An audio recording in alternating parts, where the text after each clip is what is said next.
Hi guys आज हम आपको जो स्टोरी सुनाने जा रहे हैं, इस स्टोरी को हमें प्रशांत ने भेजा था, जिसका नाम है ग्रुप सर्कमसिजन। स्टोरी स्टार्ट करने से पहले आप सब मेरे चैनल पर नए हैं तो चैनल को सब्सक्राइब कर लें और पास में लगे बेल आइकन को भी प्रेस कर दें, ताकि हमारे हर नए वीडियो की नोटिफिकेशन आपको मिलती रहे। स्टोरी अच्छी लगे तो इसे लाइक और शेयर भी कीजिएगा। और आप सबके पास भी अगर किसी टॉपिक पे कोई स्टोरी है तो उसे मुझे ईमेल कीजिएगा। ईमेल मैंने इस वीडियो के डिस्क्रिप्शन में ऐड कर दिया है, तो आप वहाँ से चेक करके मुझे ईमेल कर सकते हैं। तो चलिए स्टोरी स्टार्ट करते हैं, जिसका नाम है ग्रुप सर्कमसिजन। प्रशांत कहते हैं, जन्नत मैडम, ये स्टोरी उनकी नहीं है। ये वाक़या काफ़ी टाइम पहले मेरे एक एल्डर दोस्त डॉक्टर निशांत कुलकर्णी ने प्रशांत के साथ शेयर किया था। डॉक्टर निशांत कुलकर्णी नागपुर के यूरोलॉजिस्ट सर्जन हैं और उन्होंने उनके करियर में और रिटायरमेंट में बतौर सोशल वर्कर कई एनजीओ के साथ काम भी किया था। ये जो कहानी है उस पर प्रशांत कहते हैं कि जन्नत मैडम, डॉक्टर निशांत कुलकर्णी ने मुझे जैसे बताया था उसी को स्क्रिप्ट करके आपको सेंड कर रहा हूँ, और इस कहानी के कोई भी एविडेंस या सबूत प्रशांत के पास नहीं है। कोई बात नहीं। आगे प्रशांत बताते हैं कि कहानी अनाथ आश्रम के बच्चों की है और सुनने वालों से ये रिक्वेस्ट है कि प्लीज़ इस स्टोरी को साफ मन से सुनिए। ये कहानी तमिलनाडु के किसी अनाथ आश्रम से शुरू होती है और वहाँ के आश्रम के खर्च और देखरेख कुछ साउथ इंडिया के धनी लोग उठाया करते थे। आश्रम कुछ ज़्यादा बड़ा नहीं था, करीब 50 के आसपास बच्चे थे, जिनमें 17 लड़कियाँ और बाकी सारे लड़के थे। वो सारे बच्चे वहीं अनाथ आश्रम में रहकर पढ़ते लिखते थे और 18 साल के होने के बाद आश्रम चलने वाली संस्था उन्हें कोई रोजगार के हुनर सिखाकर उन्हें नौकरी दिलाकर आश्रम से बाहर की दुनिया में जीने के लिए मोटिवेट करते थे। लेकिन 2004 में आई सुनामी के प्रॉब्लम के साथ अनाथ आश्रम के भी प्रॉब्लम बढ़ गए, क्योंकि उन्हें मिलने वाले डोनेशन अचानक पूरी तरह से बंद हो गए और अनाथ आश्रम के स्टाफ का ट्रस्ट के लोगों से कनेक्शन पूरी तरह टूट गया और जो लोग वहाँ नौकरी करते थे उनकी पगार बंद हो गई, जिस वजह से मजबूरी में एक एक करके लोग वहाँ की नौकरी छोड़कर जाने लगे। लेकिन इस कहानी के कैरेक्टर गंगाधर और उनकी पत्नी लक्ष्मी दोनों ने बच्चों का साथ नहीं छोड़ा। दोनों हस्बैंड वाइफ कम पढ़े लिखे थे, इसीलिए दिन भर मेहनत मजदूरी कर जो भी मिलता उससे अनाथ आश्रम के बच्चों के लिए राशन लेकर बच्चों का पेट भरते थे। गंगाधर और उनकी पत्नी लक्ष्मी बेचारे बच्चों को पालने के लिए मेहनत तो कर रहे थे, लेकिन 50 बच्चों को संभालने में तकलीफ हो रही थी, क्योंकि उस वक्त पूरे तमिलनाडु स्टेट के हालत बदतर हो गए थे, जिस वजह से गंगाधर और लक्ष्मी को काम मिलना भी मुश्किल हो गया था। एक दिन गंगाधर काम की तलाश में एक चर्च के फादर को मिला और उसने फादर को अनाथ आश्रम के हालात बताए और पूछा कि क्या मुझे कोई काम मिल सकता है। गंगाधर की बातों को फादर ने ध्यान से सुना और कहा कि चलो तुम्हें काम भी दे दूं और कुछ हेल्प भी कर दूं, लेकिन 50 बच्चे इस तरह से कितने दिन संभालोगे। ये कहते हुए फादर ने गंगाधर को कुछ पैसे पैकेट में डालकर दिए और कहा कि तुम मुझे 2 दिन बाद मिलो, मैं तुम्हें हेल्प करने की कोशिश करता हूँ। फिर 2 दिन बाद गंगाधर फादर के बताए समय पर चर्च पहुंच गया। तब फादर ने उसे ऑफिस में बुलाकर कहा कि देखो गंगाधर, तुम्हें तमिलनाडु में कोई भी संस्था फिलहाल सुनामी के प्रॉब्लम से हुए नुकसान की वजह से तुम्हें आश्रम का जिम्मा उठाने के लिए रेडी नहीं है, तुम्हारे आश्रम का जिम्मा उठाने के लिए रेडी नहीं है। लेकिन एक रास्ता है जिससे तुम्हारा और बच्चों की प्रॉब्लम सॉल्व हो जाएगा। तुम्हें तमिलनाडु छोड़ गोवा के एक नॉर्थ अमेरिकन मिशनरी वाले के आश्रम में अपने बच्चों को शिफ्ट करना होगा, और अगर तुम राजी हो तो मैं सारे बच्चों को ऑफिशियली दूसरे स्टेट में ट्रांसफ़र करने की प्रोसेस और वहाँ के खर्चे की जिम्मेदारी उठाता हूँ। उस पर गंगाधर ने कहा, फादर आपके बहुत एहसान होंगे, प्लीज़ आप जल्द से जल्द बच्चों को अच्छी जगह शिफ्ट कर दीजिए, उन्हें यहाँ बहुत तकलीफ़ हो रही है। फिर उसी दिन फादर ने बच्चों के ट्रांसफ़र करने की प्रोसेस शुरू की और करीब सारे बच्चे एक हफ्ते में तमिलनाडु से गोवा के आश्रम में शिफ्ट हो गए। अब यहाँ से कहानी का रुख बदल जाता है, जिस वजह से इस कहानी को ग्रुप सर्कमसिजन का नाम देना पड़ा। अनाथ आश्रम के बच्चों के एडमिशन साथ गंगाधर और उसकी पत्नी लक्ष्मी के अच्छे बर्ताव के चलते नए आश्रम के ट्रस्ट वालों ने उन्हें भी बच्चों के देखभाल की नौकरी पे रख लिया। फिर 2-3 दिनों बाद आश्रम के इंचार्ज, जिनका नाम जोसेफ फलूटी था, उन्होंने गंगाधर और लक्ष्मी को अपने ऑफिस में बुलाया और उनसे पूछा कि यहाँ पे सब ठीक है, बच्चों को और आपको कोई दिक्कत तो नहीं है ना। उस पर गंगाधर और लक्ष्मी ने उन्हें कहा कि थैंक यू सर, यहाँ हमें कोई तकलीफ़ नहीं है और सारे बच्चे भी बहुत खुश हैं। उस पर आगे आश्रम के इंचार्ज ने कहा कि आपके 50 बच्चों में 17 लड़कियाँ और 33 लड़के हैं और सारी लड़कियों को गर्ल्स हॉस्टल में शिफ्ट किया जाएगा और लड़कों को बॉयज़ हॉस्टल में।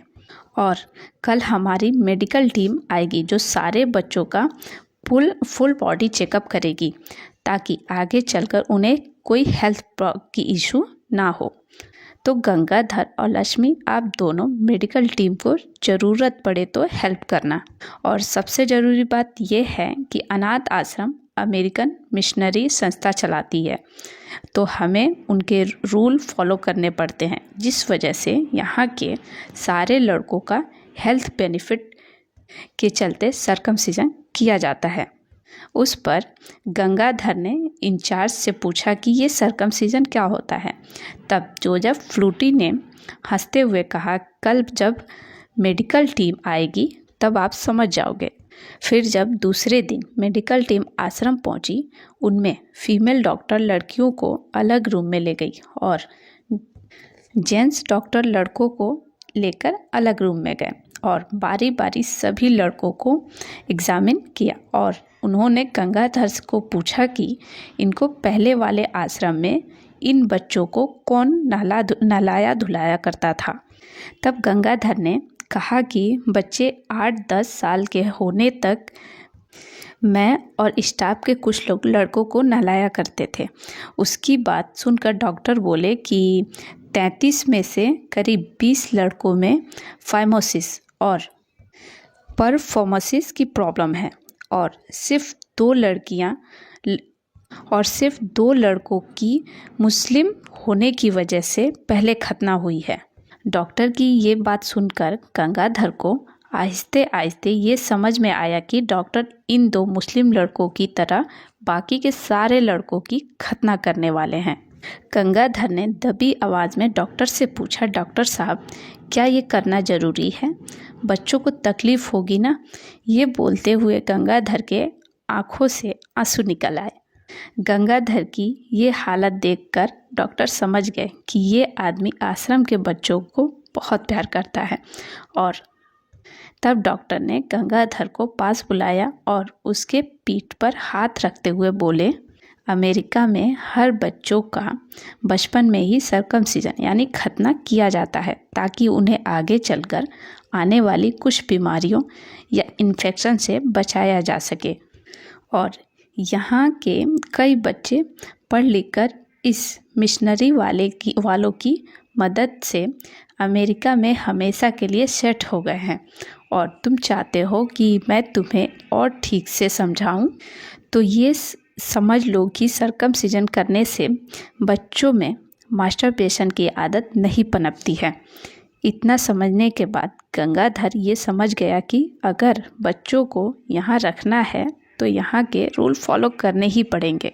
तब गंगाधर ने डॉक्टर से कहा कि जो लड़के उम्र में छोटे हैं उनकी बात तो ठीक है, लेकिन जो बच्चे उम्र में थोड़े बड़े हैं उन्हें थोड़ा समझाना होगा उस पर डॉक्टर साहब ने कहा कि ठीक है, सर्कमसिजन का प्रोसेस अगले हफ्ते के बाद होगा, तब तक तुम जिन लड़कों को समझाना है उन्हें समझा दो। फिर उस दिन रात के खाने के बाद गंगाधर ने लक्ष्मी को बताया कि अगर हमें बच्चों को यहाँ रखना है तो यहाँ के रूल के हिसाब से लड़कों का खतना कराना पड़ेगा। तब लक्ष्मी ने जवाब में कहा, क्या उससे कोई नुकसान होता है? तब गंगाधर ने कहा कि नहीं, डॉक्टर कहते हैं कि हेल्थ के लिए अच्छा होता है और यहाँ के सारे लड़कों का हुआ है। तब लक्ष्मी ने गंगाधर से कहा, अगर डॉक्टर बता रहे हैं तो कुछ अच्छा ही होगा ना, इसलिए इतना ज़्यादा मत सोचो। अगर किसी बात से बच्चों का कुछ अच्छा होता है तो हो जाने दो। तब गंगाधर ने लक्ष्मी से कहा, बच्चों के साथ मैं भी अपना सर्कमसिजन करवा लेता हूँ, क्या तुम मुझे इजाज़त देती हो? तब लक्ष्मी ने जवाब में कहा कि मैंने कब तुम्हें किसी बात में रोका है, और कोई ऐसी बात है जिसमें मैंने तुम्हारा साथ ना दिया हो? उसकी बात सुनकर गंगाधर के आँखों में आंसू भर आए और वो बोले, ये बात तो सच है लक्ष्मी, तुमने मेरा साथ हमेशा दिया है, इसीलिए तो हम बच्चों को तकलीफ़ से निकालकर यहाँ ले आए। फिर लक्ष्मी और गंगाधर ने जो बच्चे उम्र में बड़े थे उन्हें अलग से बिठाकर समझाया कि जो होने वाला है वो आप लोगों के भलाई के लिए होने वाला है और ऑपरेशन वाले दिन कोई तकरार या गड़बड़ मत करना। आश्रम के बच्चे गंगाधर और लक्ष्मी को बहुत मानते थे, इसीलिए सारे बच्चों ने गंगाधर और लक्ष्मी की बात को मान लिया और सर्कमसिजन के लिए तैयार हो गए।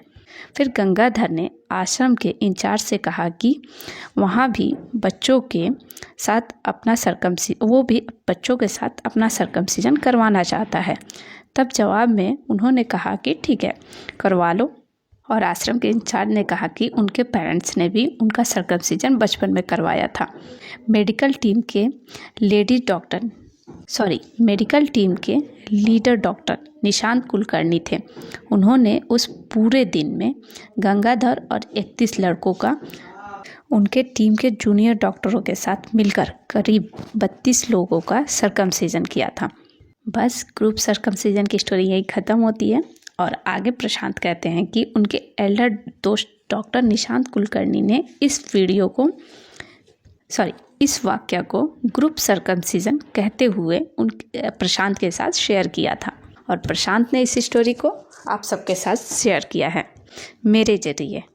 आप सबको ग्रुप सर्कमसिजन की ये स्टोरी कैसी लगी हमें कमेंट में बताइएगा। और प्रशांत, स्टोरी वाकई में बहुत ही बढ़िया है। इस स्टोरी को अगर जिसने पूरा सुना है वो कभी बैड कमेंट कर ही नहीं सकता है। तो स्टोरी तो यहीं ख़त्म होती है और आप सब मेरे चैनल पर नए हैं तो चैनल को सब्सक्राइब कर लें और पास में लगे बेल आइकन को भी प्रेस कर दें ताकि हमारे हर नए वीडियो की नोटिफिकेशन आपको मिलती रहे। और आप सबके पास भी ऐसी ही कोई मोटिवेशनल स्टोरी हो तो आप हमारे साथ ज़रूर शेयर कीजिएगा और आप अपनी स्टोरी हमें ईमेल कर सकते हैं। ईमेल मैंने इस वीडियो के डिस्क्रिप्शन में ऐड किया है, तो आप वहाँ से चेक करके मुझे ईमेल कर सकते हैं।